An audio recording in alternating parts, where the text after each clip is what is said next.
Dahil nga bida-bida na naman si kasambahay ay gagawa daw siya ng paglulutuan ng halaya. Ang akala mo naman talaga ay isang truck ang lulutuin. Yung lulutuin niya nga lang ay 1 kilo nga lang o 2 kilo. Kung tutuusin nga pwede niya naman 'to isalang dun sa Kalana de Gasol. Nagpapapansin lang talaga 'to si kasambahay at 'di na nga namin siya maawat dahil trip niya 'yan o 'di pagbigyan. Sabi nga kasi ni kasambahay kapag nagluluto raw yung mga biyenan niya noon, ang Kalamay, Quezon ay ganito ang ginagawa, gumagawa ng kalan dito sa may putikan. Ginagawa nga diyan ni kasambahay, binubutasan niya dahil diyan nga daw ilalagay yung kahoy.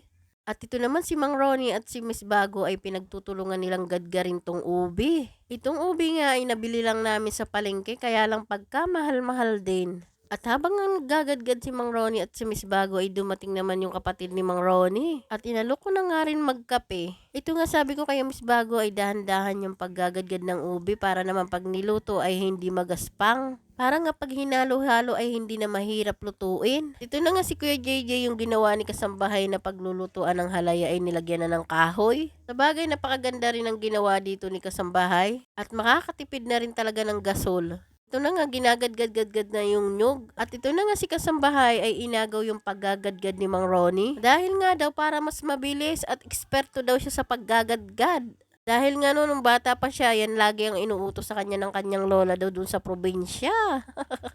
Pagkatapos nga magbida-bida ni kasambahay, ito nga pinagbalatan ng nyug ay tinabi niya muna. Hindi niya nga daw to itatapon para daw tuwing hapon at pag may lamok, ito ang ipangsisiga niya. O kasambahay, bawal yung magpausok. Tinabi niya na nga daw to para naman daw walang nakakalat-kalat dito na parang Christmas tree. At ito na nga ang kinalabasan ng niluto ni kasambahay na halaya. Di na nga naipakita ni kasambahay yung pagluluto niya dahil nga ang akala niya dun sa cellphone niya ay nakaplay, yung pala pagtingin niya ay hindi.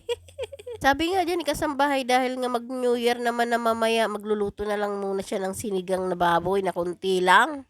Yung pangsaktuhan lang para naman daw hindi masayang dahil nga mamayang hating gabi ay kakainan na naman. At nagpakulo na nga si kasambahay, nilagay niya na tong sampalok na pinakuha niya kay Kuya JJ doon sa parang. Sabi kasi ni kasambahay mas masarap daw yung tunay na sampalok kaysa yung powder. Sabi nga ni kasambahay mas gusto niya nga daw tong pangnigang kaysa sa yung powder. Kapag ito nga daw ang ginagamit niyang panigang ay yung sabaw daw ay puti. At kakaiba talaga ang lasa nito kaysa yung powder. Nakita mo na nga malambot ay hango mo, lagaw mo sa bowl at ganito. Pag naramdaman mo na nga malambot ay iwan mo na.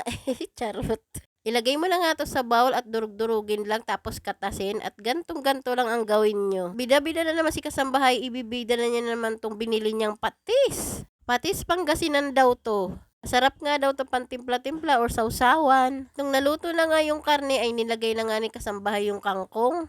Itong sinigang nga ni kasambahay ay kulang-kulang ng ricado, kangkong lang to at saka sampalok, sibuyas, konting bitchin, asin.